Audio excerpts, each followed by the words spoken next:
85% d'un succès est lié à la capacité à écouter, communiquer et négocier. Même si c'est potentiellement la meilleure solution pour moi, si j'ai l'impression d'y être contraint, j'aurais pas envie d'y aller. La confiance est extrêmement néfaste dans une organisation. L'inné n'existe pas en fait en prise de parole. Est-ce que la confiance, elle exclut littéralement le contrôle? Les gens vont dire oui, mais moi j'ai confiance, mais je comprends.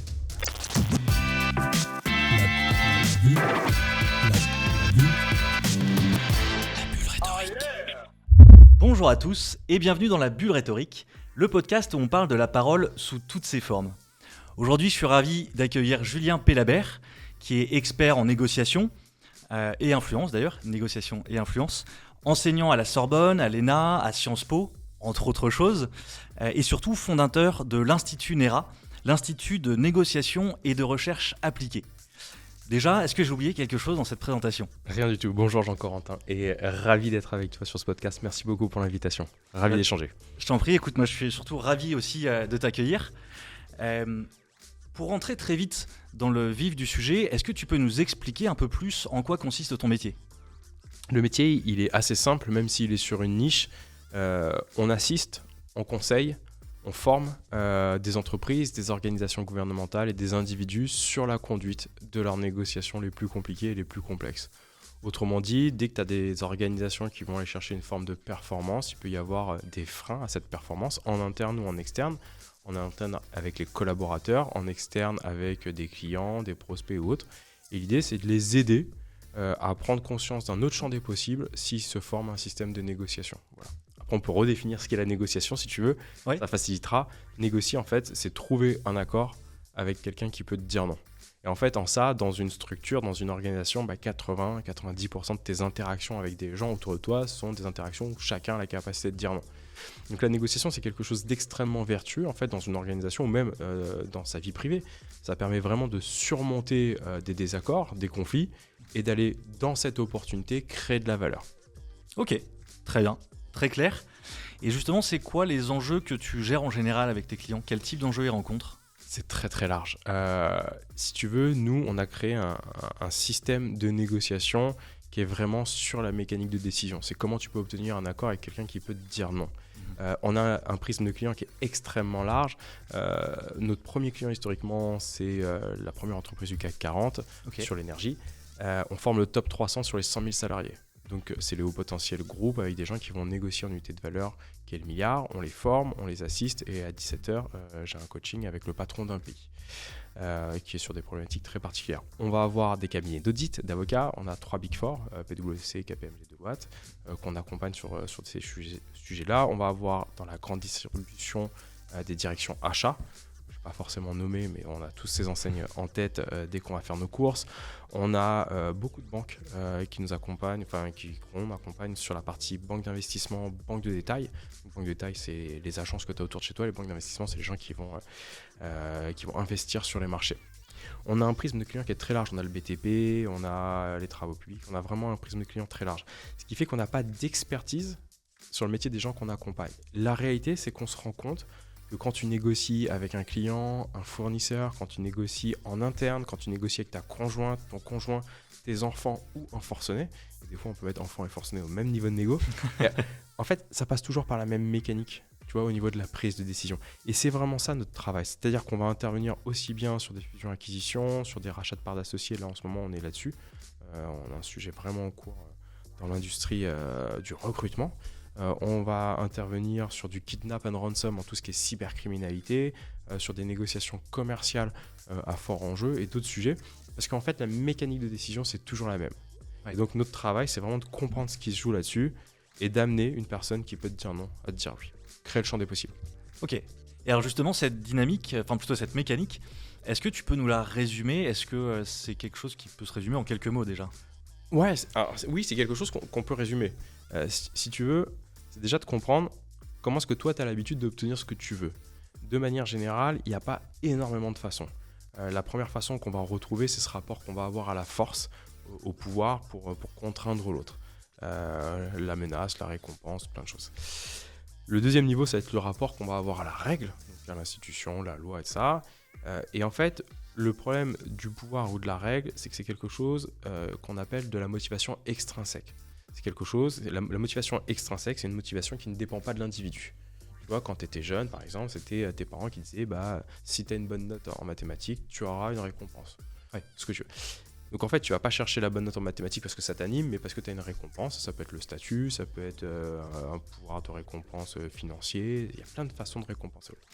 Le pouvoir et la règle, en fait, c'est quelque chose qui vient contraindre d'une certaine manière ton interlocuteur. Nous, ce qu'on vient chercher, c'est ce qu'on appelle la motivation intrinsèque. La motivation intrinsèque, c'est que tu fais les choses parce que dans ton référentiel, tu prends du plaisir à le faire, ça fait sens. Le matin, si tu vas faire par exemple du sport, il n'y a personne qui te force à le faire, tu le fais parce que ça fait sens. Quand tu es entrepreneur, tu le fais parce que ça fait sens pour toi. Il y a beaucoup de choses, tu te maries, tu te mets en couple, ça fait sens pour toi. Et cette motivation intrinsèque, c'est la plus forte. Et c'est ça qui permet de mettre l'autre en mouvement. Sachant que le but de la négociation, attention, n'est pas d'avoir un accord. Ouais. Le but de la négociation, c'est d'avoir le meilleur accord possible pour moi. Okay. C'est de créer les conditions pour chercher le maximum de cette situation. Et si je négocie avec toi, d'après toi, qu'est-ce qui va me permettre d'obtenir le maximum ? Est-ce que c'est que toi, tu ailles le faire parce que tu es motivé par une récompense d'une certaine manière, donc cette motivation extrinsèque, ou que tu évites une perte ? Ou est-ce que c'est parce qu'au plus profond de toi, tu as envie de le faire ? Oui, c'est évidemment la deuxième solution. C'est la deuxième solution. Ouais. Et donc, pour aller chercher cette motivation intrinsèque, notre travail de recherche nous montre qu'il faut aligner 4 planètes. Ces 4 planètes, c'est toujours les mêmes. 1, il faut que tu sois libre de le faire. Plus je vais essayer de te contraindre, plus je vais insister, plus tu vas résister.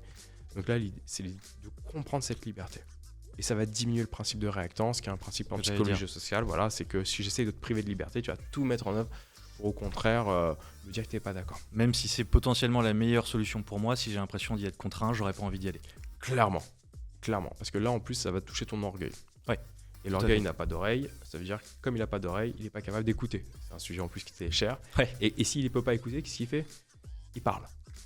Et donc là, on va rentrer dans une dualité. Donc 1, il faut que tu sois libre. 2, il faut que ça fasse sens.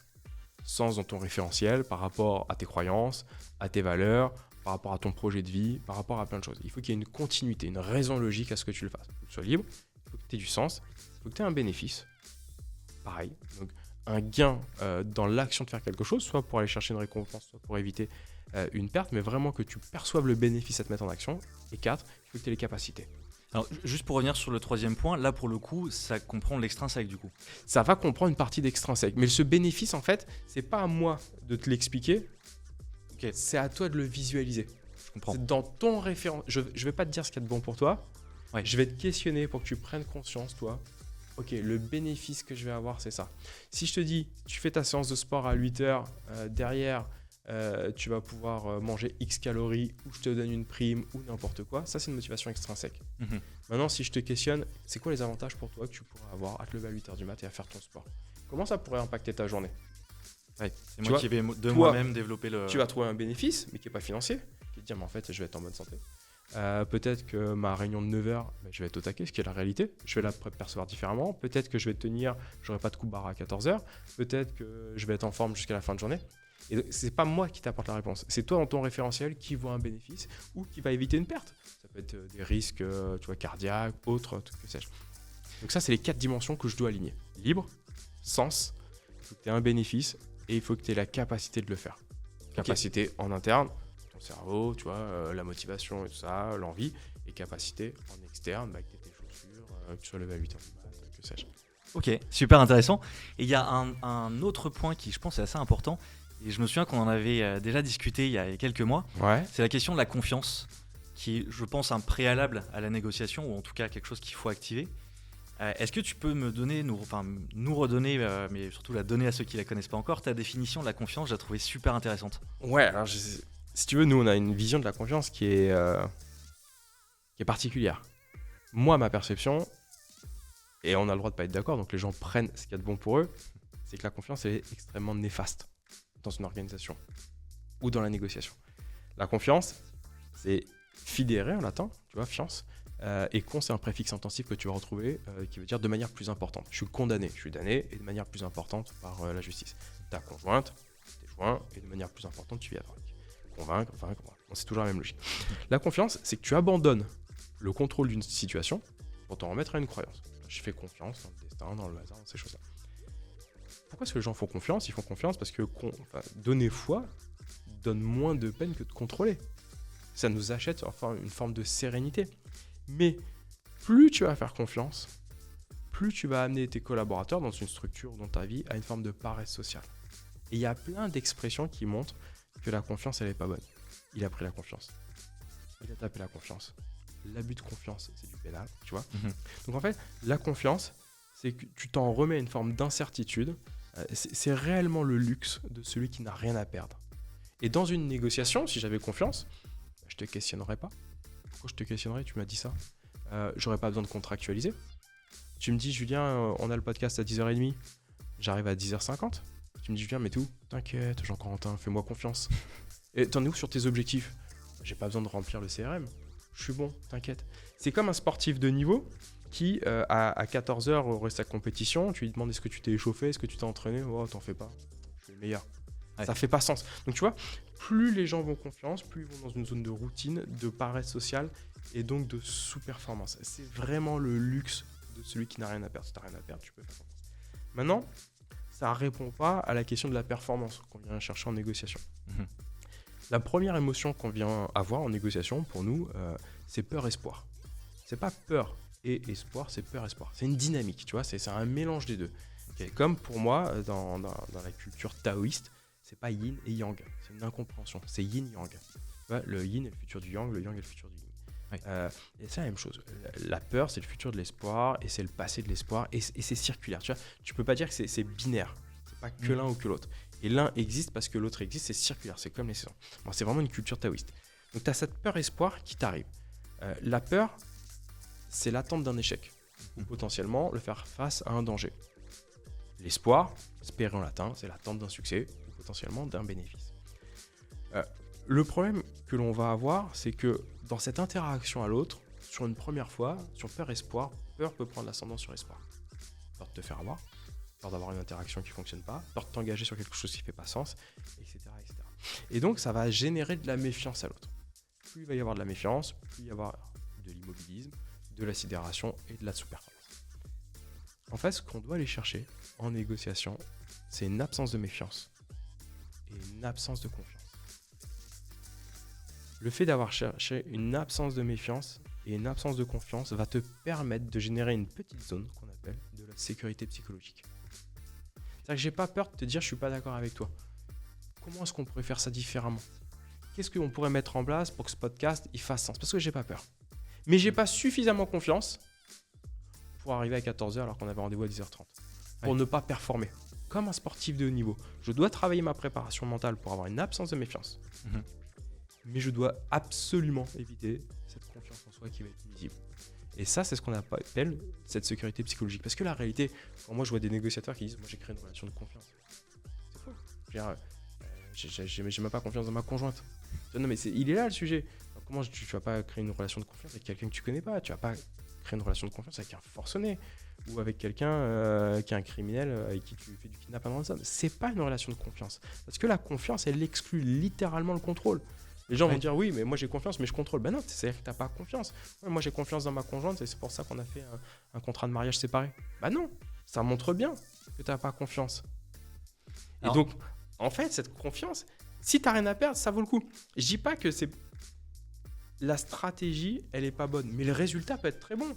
Tu peux dire, nous, avec ma conjointe, on avait des patrimoines très différents. On est profondément amoureux, on s'est mariés. Sur le régime de la communauté et puis on a 90 ans, on va mourir et c'était cool. Et on n'a jamais regret. Cool, tant mieux.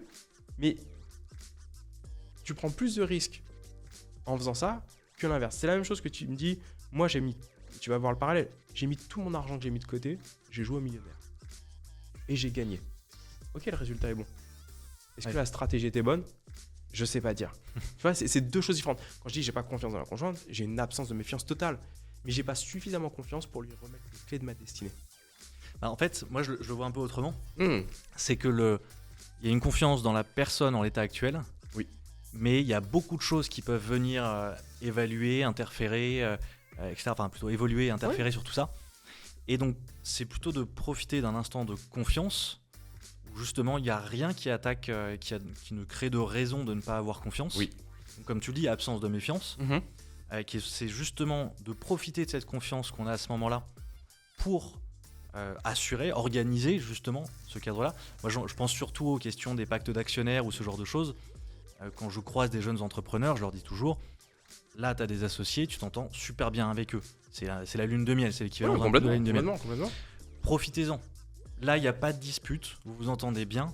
Posez un cadre, passez un vrai pacte d'associés, bien construit, bien conçu. Vous vous mettez d'accord. Comme ça, si la situation évolue, parce que, par exemple, ce qui s'est passé avec Facebook, une boîte qui décolle, un mec qui veut garder une plus grosse partie pour lui, qui veut exclure les autres. Bien sûr. Le pacte d'associés est mal foutu, du coup, il y en a un qui se retrouve complètement exclu du truc. Et tu vois dans le film, que c'est retranscrit, c'est qu'il a confiance quand il signe. Donc, et c'est quelque chose qui va être néfaste pour lui. Alors que s'il y avait une absence de méfiance et une absence de confiance, il n'en serait pas là. Le contrat est là pour encadrer. Et c'est exactement ça. Dans un pacte d'associés, tu peux avoir tendance à dire tout est beau, et je vais faire confiance. À partir du moment où tu fais confiance, ta stratégie n'est plus la bonne. Et donc l'output fait que une entreprise, c'est comme une lune de miel. Quand tout va bien, c'est cool. Il y a deux choses qui vont être compliquées, paradoxalement, quand tout va mal. Et quand tout va très très bien, et qu'on commence à gagner plus d'argent que c'était prévu.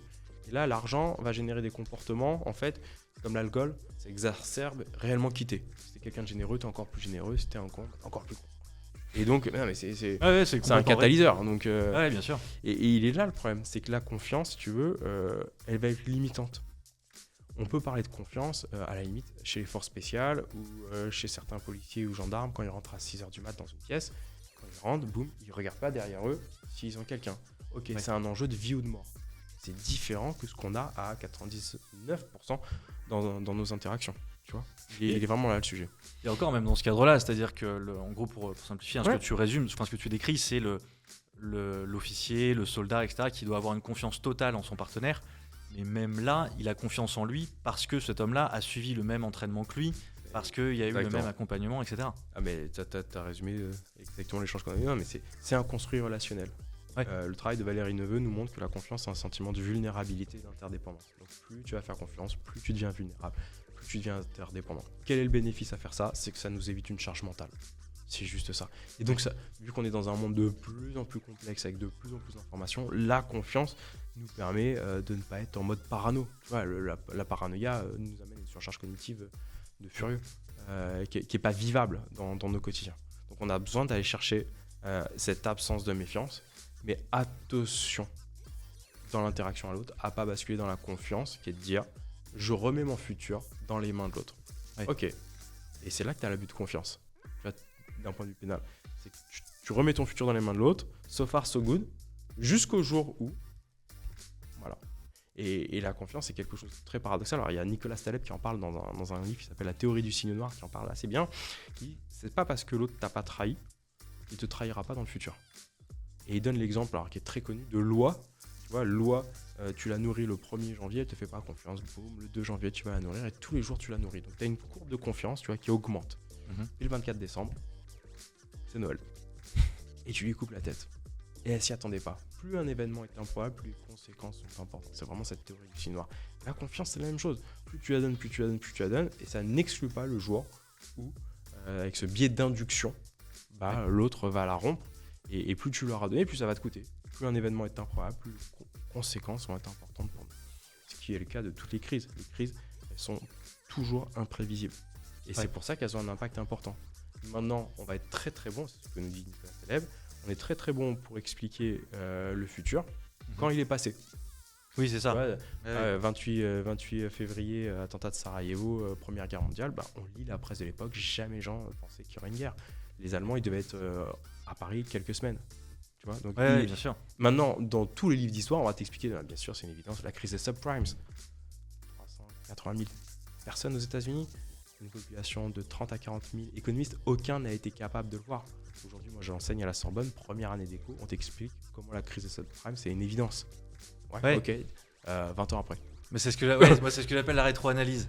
C'est une fois que c'est passé, tu regardes tout ce qu'il aurait fallu voir, mais que personne n'a vu. Et puis là, tu vas dire, t'es un vrai devin. Ouais, forcément, ça pouvait être que ça. Ouais, enfin, le nombre de génies qui ne l'a pas vu. Ouais, c'est ça. C'est pas parce qu'un événement est rare qu'il n'aura pas lieu. Tu vois, c'est vraiment le travail de Taleb. Si il y a 5 ans, je t'avais dit Tu sais, dans pas longtemps, on va tous porter un masque et tu vas te signer toi-même une autorisation pour sortir dans la rue, faire pipi à ton chien. Tu m'aurais dit, non mais Julien, n'importe quoi. Jamais de la vie. Et pourtant, c'est arrivé. C'est pas parce qu'une idée est rare qu'elle n'a pas de sens. Et même là, d'ailleurs, on le voit très récemment, on enregistre ça, on est le lendemain du 7 juillet. Oui. Je vois plein de personnes qui commencent à dire mais c'était évident que Emmanuel Macron allait dissoudre l'Assemblée nationale, etc. Que ne l'ont-ils pas dit avant dans ce cas-là? Enfin, on était tous ultra surpris devant la télé. Mais même des résultats. Oui, effectivement. Oui, même des résultats. Même qu'il y ait des extrêmes qui émergent de cette manière, ouais. Aussi bien à droite qu'à gauche. Mais, et un désaveu total des partis traditionnels, on va dire. Exactement. C'est facile de refaire le jeu. Ouais, c'est ça. C'est très facile de le faire après, ouais. Donc, voilà. Autre question, je vais changer un peu de sujet, enfin on reste malgré tout assez proche de ça. On parle de plus en plus de profils, alors il y a les profils DISC, les profils MBTI, etc. Est-ce que toi c'est des outils que tu utilises et est-ce que tu penses que c'est réellement pertinent? Moi j'ai toujours un petit doute un peu par rapport à ça. Nous, personnellement on ne l'utilise pas. On fait très peu d'assessment, de profiling de nos interlocuteurs. Pas en tout cas à ce niveau de détail, pas au niveau du DISC. Pas au niveau du MBTI et de ça. On se concentre sur quelque chose de plus simple pour nous, sur des centres à la limite d'énéagramme. Par contre, le travail est extrêmement pertinent. Nous, on a travaillé sur un outil d'assessment de ta personnalité qui est de dire que tu peux faire toi-même, alors soit avec des outils que nous on a développés, soit avec le MBTI, soit même DISC, soit avec un psy. C'est de dire tu peux pas influencer le référentiel de ton interlocuteur en négociation si tu comprends pas toi-même ce qui vient se jouer dans ton référentiel. Et donc cette introspection, elle est extrêmement intéressante. Le fait de voir un psy fait énormément grandir. Qu'est-ce qui fait que dans cette interaction avec quelqu'un qui peut me dire non, à ce moment-là, je ressens de la peur? Pourquoi c'est de la colère? Pourquoi j'ai une notion de rejet? Pourquoi est-ce que quand il me dit ça, je suis orgueilleux? Tu vois, tous ces sujets-là, c'est important de les comprendre parce que la première forme d'empathie, les gens l'oublient. C'est pas l'autre. L'autre, on s'en fout d'une certaine manière, parce que l'autre, je peux pas le contrôler. L'empathie, t'as N, qui veut dire dans, pathos, c'est la souffrance. C'est une capacité de compréhension intellectuelle de l'émotion, ou émotionnelle de l'autre. Je vois que t'es en colère, je perçois de la colère, j'entends de la colère, ça me... Mais la première forme d'empathie, elle est chez nous. Oui, c'est 50% du travail. C'est qu'est-ce qui est en train de se jouer à ce moment-là? Pourquoi est-ce que je vis du stress? Pourquoi est-ce que je suis en colère? Pourquoi j'ai peur? Et toutes ces émotions, en fait, elles sont pas positives ou négatives. Elles sont agréables ou désagréables. Mais elles ont une utilité, tu vois? Et elles viennent frapper à ta porte. Elles viennent te renseigner quelque chose. Si tu les écoutes pas, ces émotions, si elles s'expriment pas, elles s'impriment. Et si elles s'impriment, à moyen long terme, elles te dépriment. Mais c'est important de comprendre le rôle de l'émotion. Donc, ces outils, ils sont intéressants. Il y a des gens qui le font très très bien avec une notion de psy, de profiling. Je sais que le RAID, je suis pas sûr du GI, mais le RAID en tout cas a un psy dans sa cellule de négo qui aide en N2 à profiler parce qu'ils ont des personnalités qui sont des fois un petit peu toxiques. Ça t'aide forcément. Nous, on l'utilise très très peu pendant la négociation. C'est pas là où on est le meilleur. Mais parce qu'on n'y voit pas forcément l'utilité vu qu'on est sur la mécanique de décision. Après, on va voir est-ce qu'on a une personne qui est la manière dont on fait, est-ce qu'on a une personne qui est très dans la volonté d'avoir raison. En énéagramme, c'est des profils très instinctifs. Est-ce que la personne, elle est très dans la capacité à créer du lien? C'est rond, mais par contre, on peut ne pas avoir d'accord ou un oui de façade. Ou est-ce que la personne est très rationnelle, très analytique? C'est la manière dont on se présente généralement. C'est le plus simple. Voilà. Mais après, il faut comprendre les émotions. Et c'est toujours lié à peur-espoir. Oui, c'est ça. Ouais. C'est toujours la même chose. Tu vois, par exemple, la colère. En négociation, on va dire déjà pas d'antipathie. Ne demande pas à l'autre de se calmer. Non, calmez-vous, j'ai encore en retard. Ça, c'est de l'antipathie. Je rejette ta colère. Calmez-vous, ça va bien se passer. Ouais, le fameux. Mais ça n'a jamais calmé personne. On est d'accord. La deuxième idée, quand tu as des gens qui sont un peu plus expérimentés, qui sont capables de faire preuve de lucidité, c'est je suis profondément désolé, je vois que vous avez de la colère. Expliquez-moi. Donc là, c'est ce qu'on appelle la ventilation des émotions. On diminue la charge de colère, l'intensité de la colère. Mais notre travail nous a montré que, en fait, tu te souviens, peur-espoir, c'est une futurisation. Quand la peur, elle prend trop d'importance par rapport à l'espoir, tu as de l'immobilisme, tu as de la sidération, mais il y a certains moments, tu as besoin de te mettre en action quand même. Certaines personnes vont se mettre en action. Donc tu as besoin d'une émotion qui te ramène dans le temps présent et qui te fasse oublier les conséquences de ce que tu vas faire. quoi cette émotion? C'est la colère. Combien de fois, quand tu es en colère, tu vas dire des choses, tu n'es pas conscient des conséquences. Tu vas avoir des comportements qui vont te mettre en danger, mais tu n'en es même pas conscient. Donc la colère, c'est une émotion qui est très saine. C'est l'émotion du leader qui s'inscrit en faux. C'est l'émotion du chef d'entreprise. C'est l'émotion, tant qu'elle n'est pas dégradée en agressivité. Oui, c'est ça. Et elle peut se dégrader en agressivité. Et là, tu vas avoir des comportements de type personnes qui vont y aller sans prendre en compte la conséquence de leurs actions.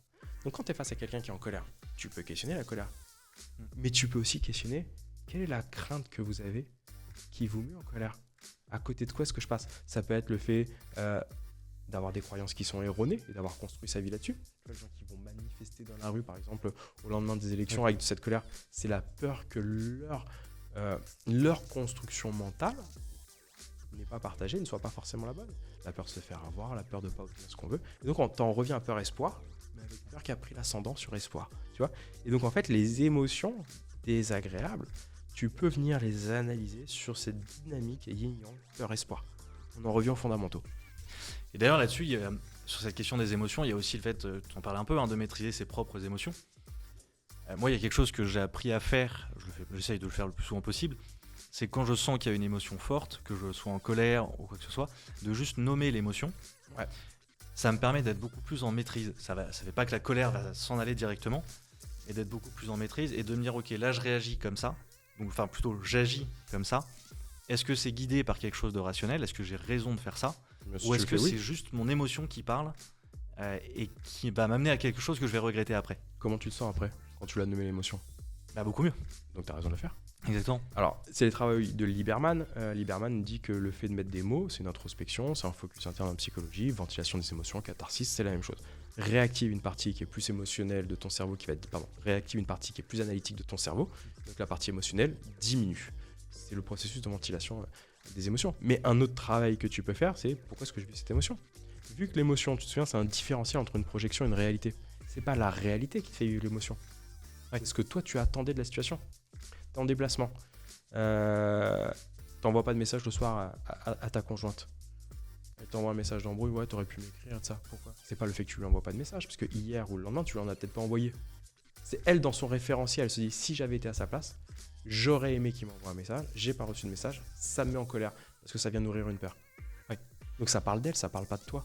Tu vois? Et l'émotion, elle vient toujours de là. Là, on sort de je t'insulte pendant le podcast. Tu pourrais être en colère, parce que c'est pas approprié. Maintenant, tu sors dans la rue à 23h, et là, tu tombes sur un sans domicile fixe qui a une journée déplorable. Il t'insulte. Je suis même pas sûr que tu le regardes. Tu fais même pas attention.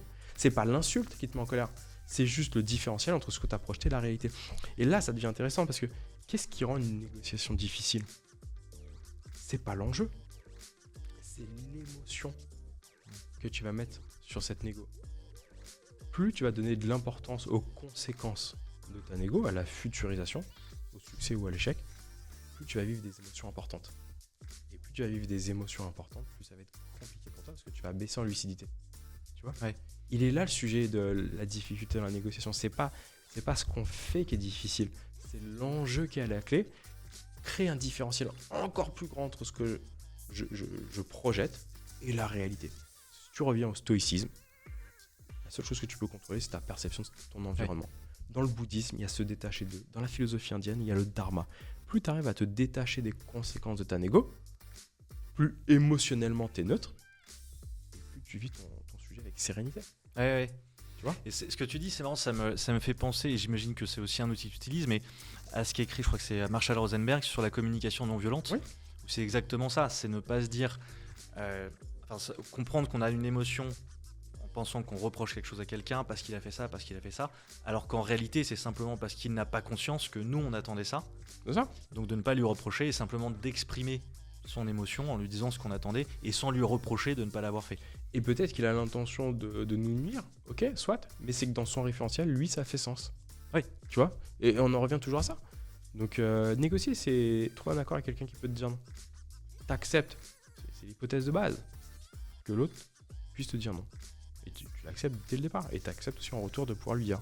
Ce qui fait d'ailleurs aussi partie de la communication non violente, ça c'est plus Thomas Dansembourg qui en parle, mais qui explique en gros, voilà, il faut exprimer ce que je veux, exprimer ce que je ressens, exprimer tout ça, et effectivement accepter que l'autre puisse refuser ou ne pas accepter en intégralité. Exactement, c'est tout le sujet.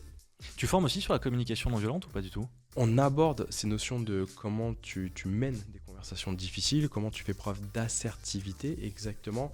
Après la CNV, d'ailleurs je crois que c'est une marque déposée, mais en fait tu vas retrouver ça, Ury et Fischer en parlent très bien, c'est le niveau de conversation circonstancielle, les faits, niveau de conversation émotionnelle, quelles sont les émotions qui sont impactées et impliquées, et après un niveau de conversation, un troisième qui va te permettre de prendre de la hauteur, de la distance par rapport aux enjeux et aux intérêts. C'est ce que tu retrouves dans le OSBD, observation, situation, besoin, demande. C'est exactement la même chose, à peu de choses près, chacun mettant des mots différents. Mais oui, bien sûr, quand tu as besoin de formuler un message, tu as besoin de faire preuve d'assertivité, quoi. Ouais. Donc les règles restent les mêmes pour communiquer d'une certaine manière, sans blesser l'autre et en l'invitant à te dire non. Ouais. Dès le départ. Et ça, c'est vraiment, je suis désolé de revenir dessus, mais c'est le super pouvoir. Si dès le départ, t'as un ego, tu dis, t'es libre de me dire non, j'ai encore ça. Et vraiment, la décision t'appartient. Tu feras comme tu voulais. 3 fois, je viens de te le dire. 3 fois différemment. Mais est-ce que tu serais fermé à ce qu'on le fasse de cette manière ? Et après, si ça fait pas sens pour toi, je m'en remets à ta décision. Je te responsabilise. Tu vois ? J'essaye pas de te contraindre. Alors moi, justement, j'ai l'impression qu'il y a maintenant un peu une forme de réactance, justement, sur quelqu'un qui me dit maintenant tu fais comme tu veux, qui arrête pas de me dire tu fais comme tu veux, c'est toi qui décides, etc. Mais qui en même temps pousse un peu pour moi. Enfin, c'est malgré tout une façon de pousser. De dire, enfin, ça, une façon de sous-entendre tu fais comme tu veux. En gros, t'es un peu idiot si tu le prends pas, si tu t'acceptes pas, mais tu fais comme tu veux. Et chez moi, ça crée un peu une forme de réactance. Ce genre de choses. Il y a 2 choses.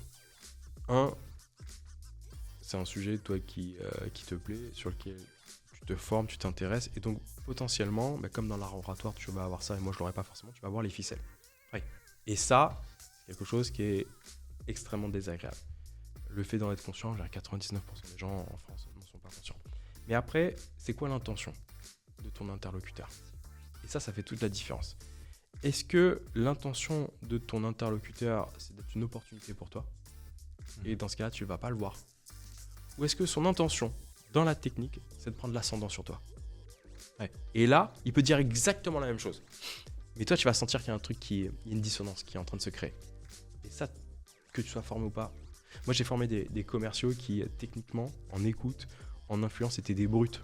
Je les mets en simulation, je comprends pas. Ça pue la défaite. Il y a un truc qui va pas.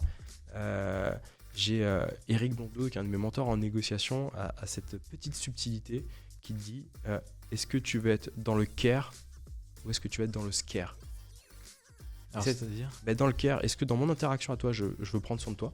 Ok. Et le scare, c'est faire peur. Ah oui, que je veux d'accord, prendre et tu vois, le petit jeu de mots, moi je l'ai retrouvé chez Eric et je trouvais qu'il était intéressant. Ouais. Mais on en revient en fait à l'intention.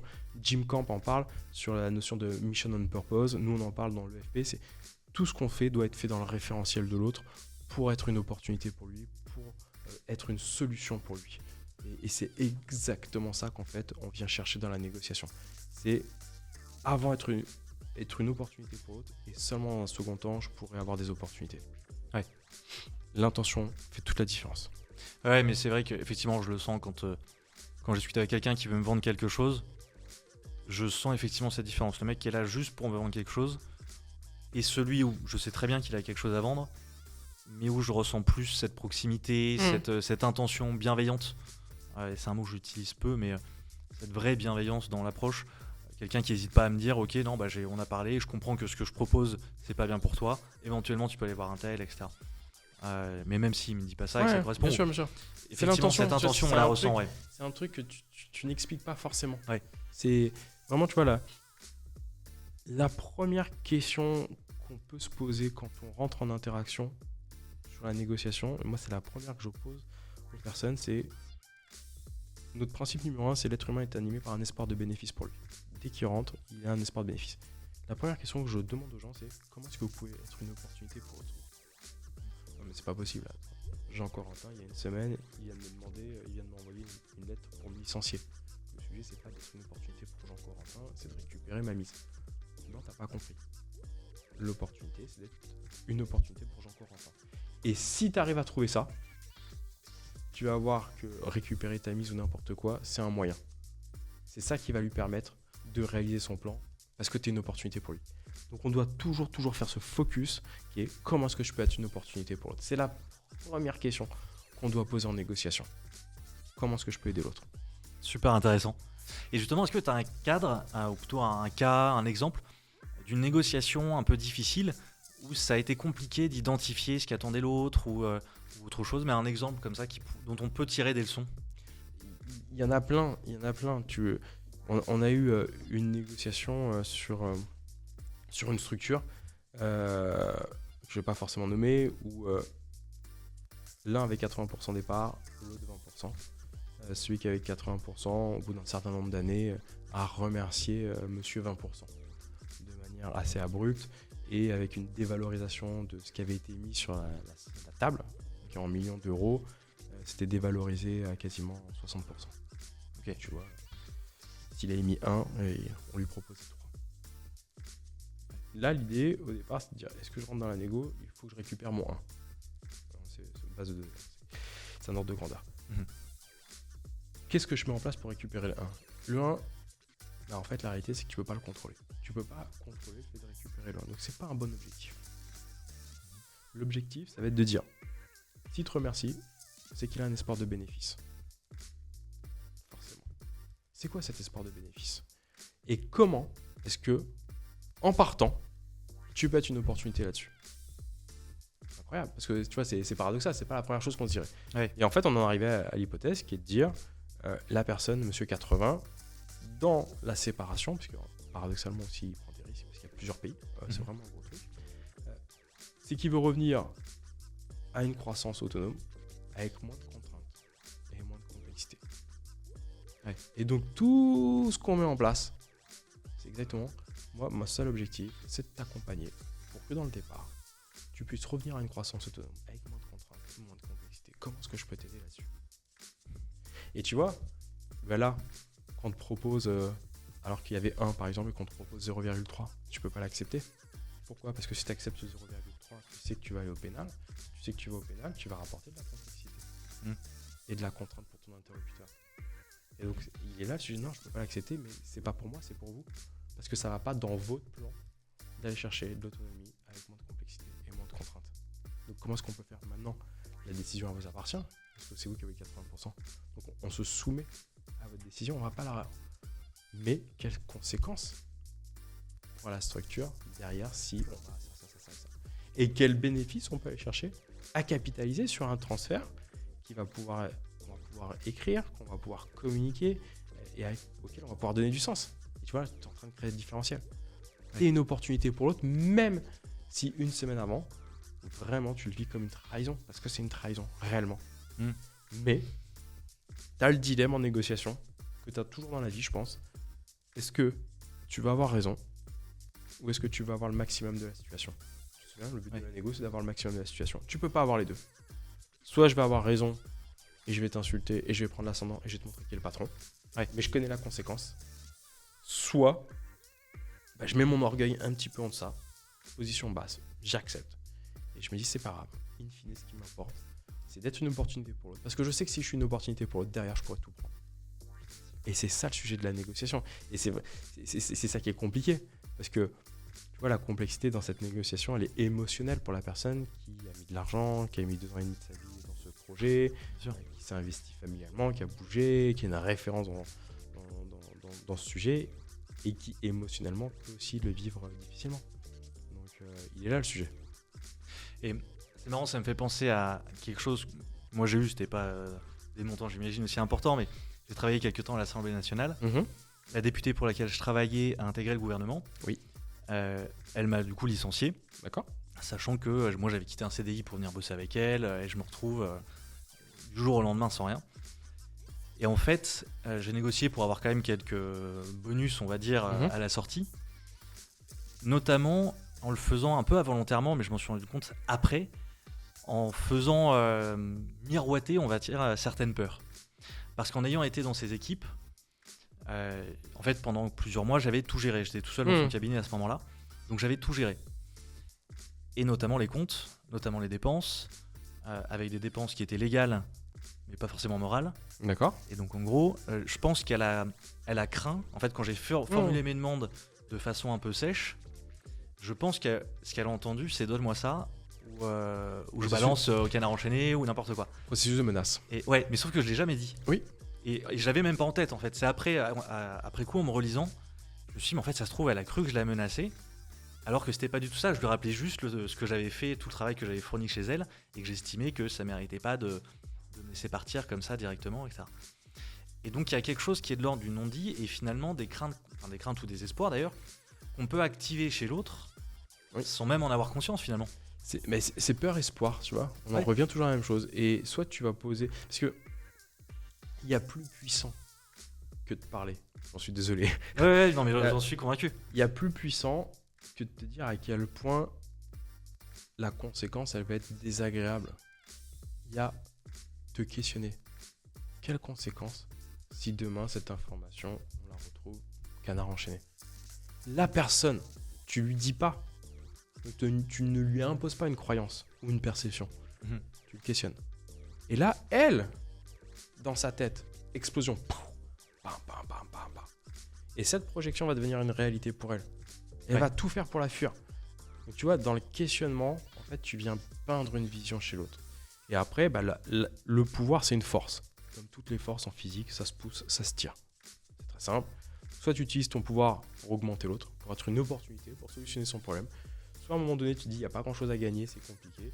Et tu vas créer ton pouvoir, tu vas l'utiliser pour augmenter le coût du conflit. Et lui montrer ce que potentiellement elle peut y perdre. Si tu peux faire les deux en même temps, bon, tu crées un différentiel qui est encore plus fort. Ouais. Qu'est-ce qu'on y gagne à avoir un accord en passant par moi? Qu'est-ce qu'on y perd à ne pas avoir d'accord pour moi? Quelle est la valeur que vous donnez à notre accord? Là, c'est encore plus puissant. Mais dans certaines situations, bah, y a des gens qui n'ont rien à gagner, ils vont rentrer en égo juste pour ne pas perdre, et d'autres qui n'ont rien à perdre, mais juste à y gagner. Donc en fait, tu viens t'adapter. Mais la manière dont tu vas faire ça, tu le sais pas, parce que c'est dans ton référentiel, donc tu viens questionner.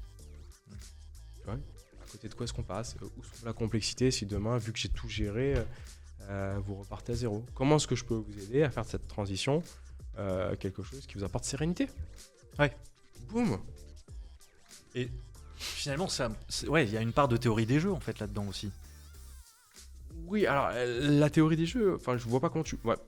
Oui, non. Enfin, Non, je sais pas comment tu l'appliques là-dedans. En fait, c'est dans le sens, dans un cas, on perd tous les deux, dans un cas, on gagne tous les deux. Au milieu, ben, il y a un truc où personne n'est complètement satisfait, mais en même temps, etc. Et donc, enfin, non, plutôt il y a un cas où. Ouais. En fait, tu vois, pour rappel, la théorie des jeux, c'est énoncé par Albert W. Tucker en 1952 à Princeton. L'exemple de base, c'est que tu vas avoir deux prisonniers qui sont arrêtés pour un crime, tu les sépares. La théorie des jeux, tu as un prix Nobel d'économie, mathématicien qui est John Forbes Nash, qui montre que l'équilibre dans ta théorie des jeux, c'est des comportements individualistes et égoïstes. Donc c'est vraiment la théorie d'Adam Smith, La main invisible, 1776 de la richesse des nations. juste pour précision, il y a un super film, Un homme d'exception, je crois, sur le sujet, Oui. qui est absolument à voir. Avec Russell Crowe. Ouais, Ce absolument. mathématicien schizophrène. L'idée de la théorie des jeux, c'est que les comportements individualistes, en fait, ne créent pas ce qu'on appelle l'optimum de Pareto. Et tu as Robert Axelrod qui travaille, qui est un sociologue dans les années 70, qui travaille sur cette théorie des jeux et qui montre que comment tu passes de l'équilibre de Nash quand le jeu est joué une fois à l'optimum de Pareto, c'est quand tu réitères le jeu d'un point de vue économique, donc tu le fais plusieurs fois, et ça amène une zone de sécurité psychologique. Et ça montre d'ailleurs que la confiance, elle n'est pas naturelle. Ouais. L'idée qu'il faut comprendre de ça, je pense, pour nous dans la négociation, d'une certaine manière, c'est que généralement, déjà, tu projettes chez l'autre tes propres croyances imitantes. Tu projettes tes propres névroses. Ça, c'est extrêmement important. C'est-à-dire que vu que notre cerveau ne connaît pas l'autre, dans une interaction à l'autre, vu que tu connais pas l'autre, qu'est-ce que tu fais? Bah, tu projettes. Et bah, là, moi, je suis sûr que si je négocie avec Jean Corentin, bah, c'est un narvalo. Et si c'est un narvalo, il va faire ça. Et moi, j'ai aucunement envie de me faire avoir. Parce que je te connais pas. Donc, qu'est-ce que je vais faire? Je vais adopter un comportement en défense par rapport à une projection. Je vais créer les conditions pour que tu deviennes la personne que je redoutais. Prophétie autoréalisatrice. En fait, je te connais pas. C'est juste que moi, si j'avais été à cette place, c'est potentiellement ce que j'aurais fait. Une fois de plus, ça parle de moi, ça parle pas de toi. Tu vois? Moi, je suis sûr que Jean Corentin, il prendrait l'ascendant, il me trahirait. Et si je pense à ça, c'est que je l'ai au fond de moi et que je me dis que moi, potentiellement, j'y aurais eu accès. Ça veut dire quoi? Ça veut dire qu'à chaque fois que vous négociez, si vous tombez sur des gens agressifs ou désagréables, vous avez une part de responsabilité. C'est que vous créez les conditions à ça. Et dans mon comportement, je vais impacter la situation va impacter ton comportement. Et donc, chez Jean Corentin, il y a une partie agréable, on le sait, et il y a une partie plus désagréable. si je crée les conditions pour faire ressortir ta partie agréable, avec humilité, bienveillance, je t'écoute, j'aurai plus accès à ça. Peut-être pas, mais j'aurai plus facilement accès. Maintenant, si je suis sur la défensive, si je me dis que c'est un rapport de force, la négociation, que j'aime pas ça, j'aime pas cette dualité, je vais avoir peur. Peur va prendre l'avantage sur espoir, et je vais créer les conditions à ça, et je vais me dire à la fin, c'est QFD, j'ai bien fait de faire attention avec Jean-Corentin. T'as vu comment il s'est comporté? Ouais, mais quelle est ma part de responsabilité là-dedans? C'est ce qu'on retrouve dans l'effet Lucifer, donc l'expérience de Stanford, avec Philippe Zimbardo, qui montre que le comportement va impacter, enfin la situation va impacter davantage notre comportement que nos croyances. Même si c'est une expérience un peu biaisée. Ouais, c'est ce que j'allais dire. Elle a été quand même pas mal remise en question. Elle a été décriée parce qu'en fait, elle s'appuie sur une expérience qui avait été faite par le passé et apparemment sur le protocole de recherche, Philippe Zimbardo aurait demandé à un des candidats qu'il notait, parce que c'était le professeur, donc il n'était pas totalement impartial, en tant que gardien d'adopter un comportement un peu plus sévère, et ça a généré cette boucle itérative. Mais la grande idée quand même est là. Ouais, bien sûr. L'expérience de Zimbardo, elle est super intéressante. Mais c'est plus parce qu'elle a permis, je pense, de simplifier ce qui a été étudié ailleurs. Je pense que c'est le grand bienfait de cette étude, c'est ça. Effectivement, le protocole était assez moyen, il était très remis en question. Il était biaisé, complètement. Mais au moins, ça illustre bien tout ce que ça voulait représenter. C'est ça, c'est-à-dire que c'est pas ma perception, c'est que c'est pas nos croyances qui impactent nos comportements, c'est la situation qu'on va vivre. Ça veut dire qu'aujourd'hui, on a tous les gènes pour être des tueurs en série. Et si toi, t'es pas un tueur en série, c'est juste que t'as pas rencontré la bonne personne. Que j'ai rencontré les bonnes personnes. À voir. C'est une question de recadrage. Mais tu vois l'idée? Ouais, bien sûr. Il est vraiment là le sujet, c'est que moi demain on kidnappe mon fils, on le torture, il me faudrait pas longtemps pour ne pas être dans la norme dans mon comportement. Et c'est pas une question de Julien, il est bien ou il est pas bien. Non, et il faut se souvenir quand même l'expérience de Stanford, elle arrive 30 ans après la Seconde Guerre mondiale, où pour parler du régime nazi, on parle de banalisation du mal. C'est-à-dire, à peu de choses près, on dit que les nazis ils ont été mauvais, mais pas parce que intrinsèquement ils étaient mauvais, mais parce qu'il y a eu toutes les conditions, notamment avec la pénurie de l'emploi dans les années 30, etc. Puis après un modèle qui fait que les effets de masse généraient des comportements dociles. Voilà. Et même au-delà de ça, on a eu un cas, j'ai plus les noms en tête, mais l'affaire du pullover rouge, je crois que c'était dans les années 70. D'accord. Une petite fille qui est enlevée, elle jouait avec son petit frère qui devait avoir 4-5 ans, je pense. Elle est retrouvée assassinée, etc. D'accord. Et en fait, 20-30 ans plus tard, donc il y a eu tout un procès, ça a été extrêmement médiatisé. Je crois que c'est un des derniers condamnés à mort en France. Et 20-30 ans plus tard, son petit frère a été à son tour arrêté, devenu meurtrier, etc. Incroyable. Parce que là aussi, en fait, un enfant qui a perçu ces codes, enfin qui a connu cette violence-là très jeune, peut impacter, et qui a eu ensuite ce futur, en tout cas ces conséquences sur sa vie absolument dramatiques. Non mais bon, voilà. Et je pense que c'est presque plus représentatif que la Seconde Guerre mondiale, où on est vraiment dans un truc national, presque international. Là, on le voit vraiment au quotidien, entre guillemets, sur un cas précis, où la violence entraîne la violence et change le fonctionnement d'une personne qui, à la base, vient d'une famille, tout ce qu'il y a de plus banal, bien élevé, etc. quoi. Et si on en revient à la négociation, en quoi c'est intéressant, c'est que mon regard sur la situation va impacter ma négo. Si je change mon regard, la négo va changer. Si je rentre dans la négociation en me disant la négociation j'aime pas, c'est de la dualité, c'est compliqué, je vais y arriver quoi qu'il arrive. Je vais créer ma prophétie autoréalisatrice. Si je rentre dans la négociation en me disant Jean-Corentin, c'est pas un adversaire, c'est pas un partenaire, je fais pas confiance. Il est neutre. C'est un interlocuteur, il est neutre, je peux l'appeler l'interlocuteur, l'autre, Jean-Corentin. J'y projette pas mon référentiel, et c'est beaucoup plus simple de négocier. Ouais, je comprends tout à fait. Voilà. On va passer à une nouvelle partie du podcast, la partie question de rapidité. Ok, waouh. Tu vas donc avoir 1 minute pour répondre à un maximum de questions. Ok. Réponse courte, le but c'est de faire vite. On reviendra après sur certaines de ces réponses. Parti. Est-ce que tu es prêt ? Je prends mon temps. C'est bon, vas-y. C'est parti. L'entrepreneur qui t'inspire le plus ? Musk. Ton orateur préféré ? Socrate. Le livre que tu as le plus lu ou le plus offert ? Start with No, Jim Camp. Ta plus grande fierté ? Mon fils. Le pire conseil qu'on t'ait donné ? Essaye d'avoir raison. Le meilleur négociateur que tu connaisses ? Le meilleur négociateur que je connaisse, je parlerai de Churchill. La question que tu te poses le plus souvent ? Est-ce que le Julien de 8 ans est fier du Julien de maintenant et est-ce que le Julien de 80 ans est fier du Julien d'aujourd'hui? Ton plus grand regret? J'en ai pas pour l'instant. La personne qui incarne le mieux le mot réussite? Moi, j'aime bien. J'étais pas prédestiné à ça et je suis très fier de ce que je fais. Ok. Le pouvoir que tu rêverais avoir? Aucun. L'étape que tu changerais dans ta vie? Aucune. Ta plus grande qualité? Générosité. Générosité, ça marche. Sur le aucun, parce que tu vois, j'ai beaucoup de gratitude sur la vie que je mène. Elle est très douce, elle est très agréable. Tu vois, en recadrage, souvent ce que je dis aux gens, c'est à partir de combien tu penses qu'il faut faire? Il faut gagner par an pour faire partie du 1% les plus riches sur cette planète. Est-ce que tu as un ordre de grandeur? Du 1%? Ouais. 32 000 $. Tu vois, j'allais dire 500 000 euros, mais... Si tu gagnes plus de 32 000 $, tu fais partie du 1% les plus riches sur cette planète. Et maintenant, depuis que l'homme est homme, donc depuis tout le début de l'histoire de l'humanité, on estime, grosse maille, qu'il y a 80 milliards d'êtres humains qui ont vécu, qui sont passés sur cette planète. Sur ces 80 milliards, tu penses que tu fais partie du combien de pourcentage les plus chanceux? 1%, 1 pour 1000, 1 pour 10 000, 1 pour 100 000, 1 pour 1 million? Quand tu as ça en tête, au 1 pour 1 million. Tu te lèves, t'es pas dans un pays en guerre, si tu veux manger, tu peux manger, t'es en bonne santé, si tu veux boire, tu peux boire. La nuit, ta femme, elle s'est pas fait violer. Et puis enfin, on a la santé, les hôpitaux, les trucs. On a une ça, c'est gratitude immense et le fait au quotidien de l'avoir en tête, ça change ton rapport à l'autre. C'est des trucs que tu travailles toi un peu sur de la méditation, ce genre de choses? Ouais. J'essaye de prier tous les jours, qu'importe.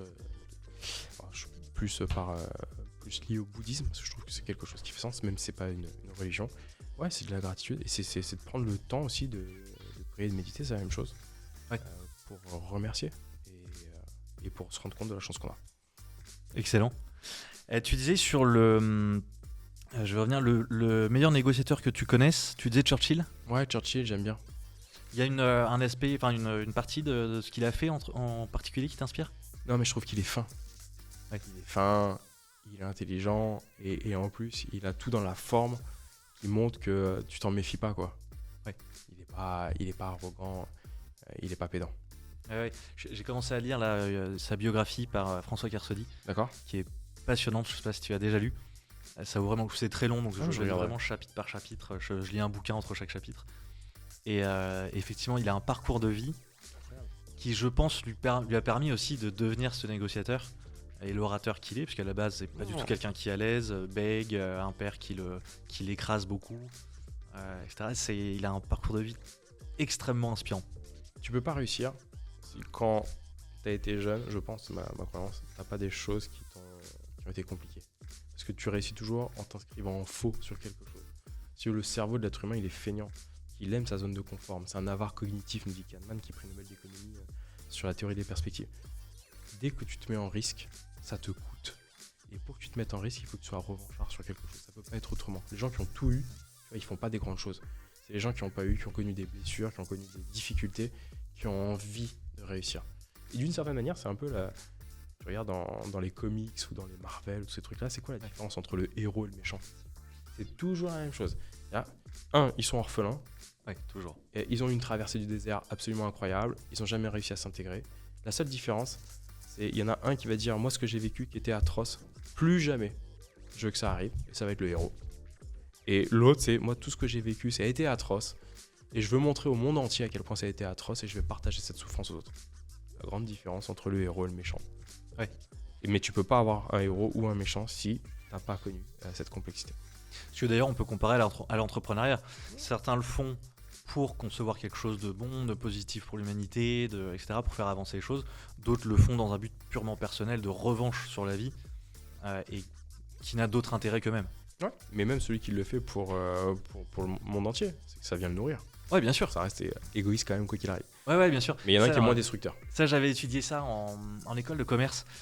C'est la théorie du don contre don. Ouais, Marcel Mauss notamment. Ouais, exactement. Je trouve ça passionnant. En gros, l'idée que même quand t'es bénévole, en fait, t'es pas bénévole.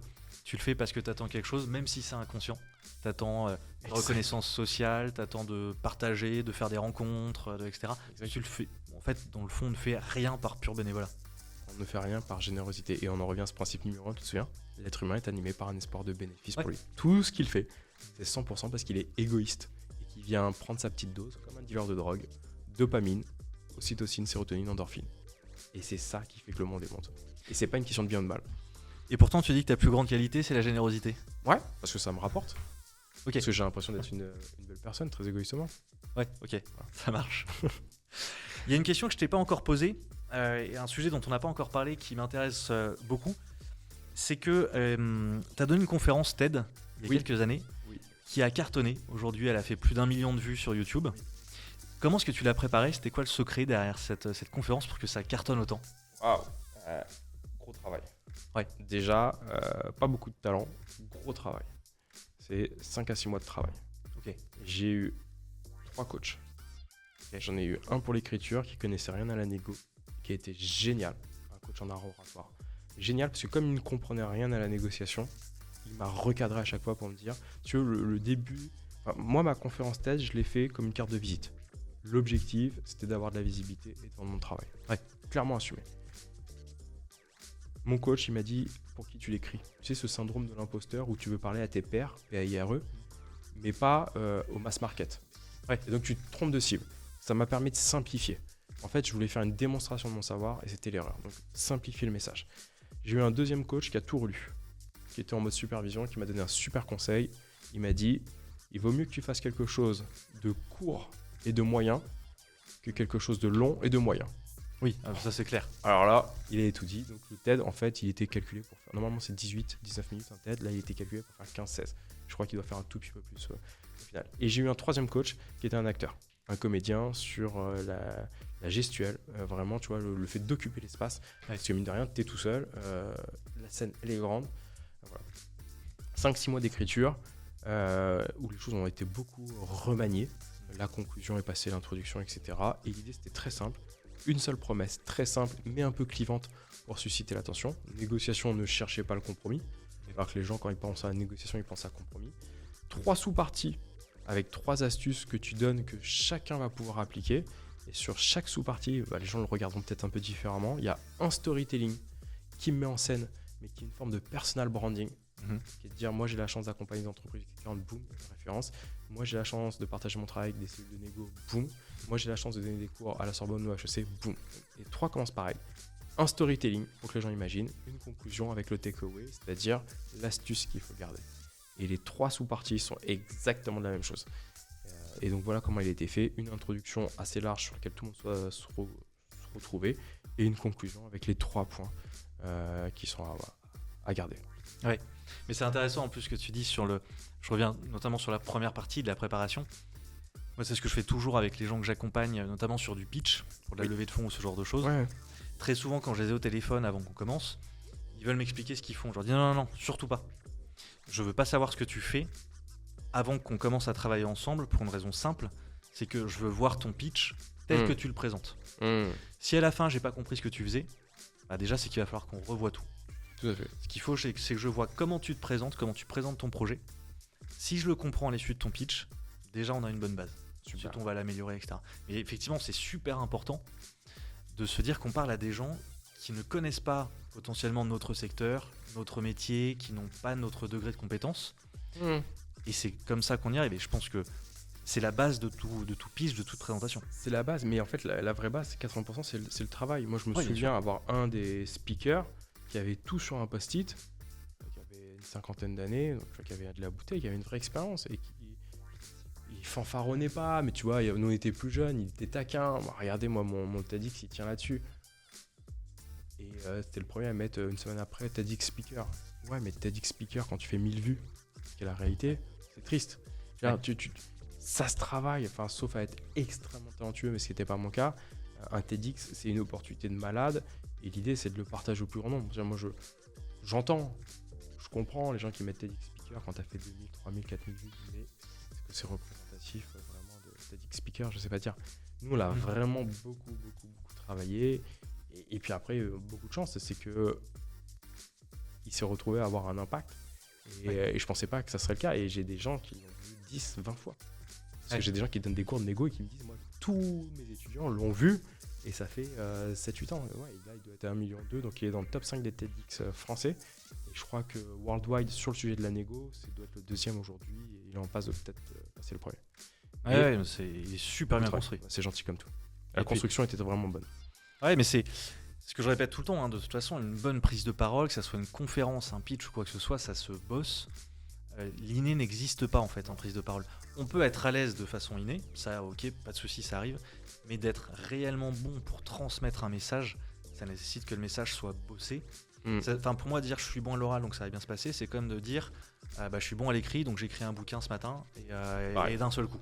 C'est ça. Ça n'existe pas. Et si tu veux faire vivre une émotion, ça veut dire qu'il ne faut pas que tu réfléchisses à ce que tu dis ou ce que tu fais. Et ça veut dire quoi ? Enfin, pour moi, c'est comme ça que je l'ai compris. Je connaissais mon TEDx par cœur. Ouais. Et c'est ça qui m'a permis, d'une certaine manière, de sortir de cette partie analytique pour faire vivre une émotion. Ouais, je comprends. Voilà. Et c'était Kevin Arnaud, mon coach, qui m'avait aidé là-dessus. Ok, je connais bien. Et qui a été top. Et tu vois, et à l'inverse, parce que moi je suis pas talentueux, donc c'est comme ça que j'ai fait. À l'inverse, pour la Société Générale, pour dire, qui avait fait un TEDx en interne. Il m'avait contacté et il voulait être avec Bertrand Perrier. Ouais. Et Bertrand Perrier, lui, ne voulait pas connaître le thème du TEDx. Il l'a découvert 5 jours avant. Donc autant te dire que l'organisation, ils étaient en panique. Non, c'est pas possible. Il y allait, fleur au fusil. Ouais. Rien préparé. Il a fait pour moi un des TEDx les plus incroyables qui m'a été donné de regarder. Alors en plus, j'étais dans la salle. Je pense qu'il avait préparé légèrement la conclusion. Mais il a été sur un pur exercice d'impro. Brillant. Ah ouais. Et n'est pas Bertrand qui veut. Ah ouais. Alors Bertrand, j'ai eu la chance de le recevoir dans le podcast aussi. Génial. Il travaille avec nous au sein de l'Institut Nera. On fait beaucoup de programmes de formation, notamment pour l'acteur dans l'énergie. Depuis le début. Il est d'une fidélité incroyable et je le salue, je l'en remercie. Et là, je l'ai vu effectivement après des concours d'éloquence faire la critique des candidats. Et là, pour le coup, c'est total impro parce qu'il réagit à ce qu'il vient de voir. Et en fait, il fait appel à ce qu'on appelle ce que j'appelle en tout cas des îlots d'éloquence. C'est-à-dire des références, des trucs qu'on peut réutiliser un peu à toutes les sauces. Des briques qu'il va chercher. Exactement. Mais ensuite, il assemble ces briques en direct de façon absolument magistrale et avec une énergie débordante. J'ai une voix, je m'appelle Bertrand. Ouais, génial. Il se pose c'est très bien, Jean-Corentin, c'est parfait. Et puis en plus, il sait aussi aller dans les aigus. Il est débordant d'énergie. Il est talentueux. Ouais, le talent, c'est réussir sans passer par un processus d'apprentissage. Je pense qu'il est passé par un processus d'apprentissage d'ailleurs. Il est passé, il a beaucoup bossé. C'est un ancien timide, ouais, complètement. C'est un ancien timide qui s'est dépassé. Ouais. Okay, c'est incroyable, ouais. Merci pour toutes ces précisions. Merci Jean-Corentin. On est un peu pris par la montre, donc normalement il y a une partie questions-réponses, interview inversée, j'entends. Je te propose de me poser juste une question, comme ça, celle que tu veux, je vais essayer d'y répondre assez rapidement. Quel était ton regard sur la négociation avant qu'on se rencontre il y a maintenant 1 an ? Mon regard sur la négociation, c'était quelque chose que je connaissais mal, que je ne comprenais pas. Et surtout, je ne voyais pas forcément la différence entre négociation et argumentation. D'accord. Pour moi, la négociation, c'était juste la confrontation entre deux argumentaires. Donc, presque du débat, mais un peu une forme particulière de débat. Et en fait, j'ai beaucoup évolué là-dessus en regardant tes contenus, en discutant avec toi. Et puis en allant chercher aussi ailleurs, en me nourrissant un peu sur tout ça.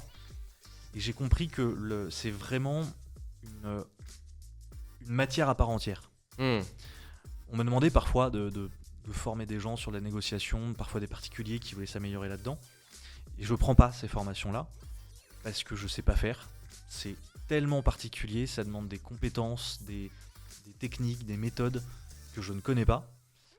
J'aspire à m'y former un de ces jours, mais je pense que c'est vraiment un métier à part que je trouve passionnant. Et c'est aussi pour ça d'ailleurs que je voulais te recevoir, c'est parce que le sujet est complètement dingue et comme tu le dis, on le retrouve dans tous les niveaux de notre vie. Clairement. Personnel, professionnel, privé, public, etc.